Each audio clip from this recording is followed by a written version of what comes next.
యేసుక్రీస్తు నామంలో బెతస్తా విడుదల పరిచయ తరపున మీకు ప్రేమపూర్వకమైన వందనాలు. ఇది నా వాక్య ధ్యానము. నా నిమిత్తము జనులు మిమ్మల్ని నిందించి హింసించి మీ మీద అబద్ధముగా చెడ్డ మాటలెల్లా పలుకున్నప్పుడు మీరు ధన్యులు. మత్తయి సువార్త 5వ అధ్యాయం 11వ వచనం. ఇంతకు ముందు ఉన్న 10వ వచనంలోనే ధన్యత గురించే ఈ వచనంలో కూడా రాయబడి ఉంది. నీతి న్యాయాల కోసం హింసకు గురి కావడం అంటే యేసు క్రీస్తు కొరకు హింస పొందడమేనని యేసు ఇక్కడ తెలియజేస్తూ ఉన్నాడు. నీతి న్యాయాలు గల వారిని మనుషులు హింసించే ఒక పద్ధతి ఏమిటంటే వారిని గురించి ఎల్లప్పుడూ అబద్ధాలు చెప్పుకోవడం, వారిని గురించి ఎల్లప్పుడూ అపనిందలు పలకడం.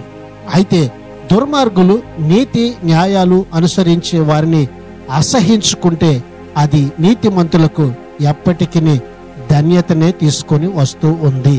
కాబట్టి ఈ దిన వాక్యాన్ని బట్టి ప్రభు కొరకైన నింద హింస మనకు ధన్యతను తెస్తుందని గమనించాలి. ప్రార్థన.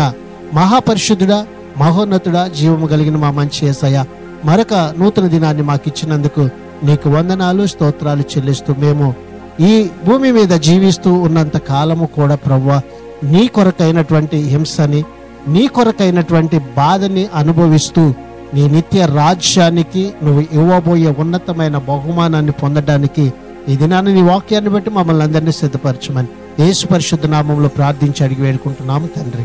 ఆమెన్.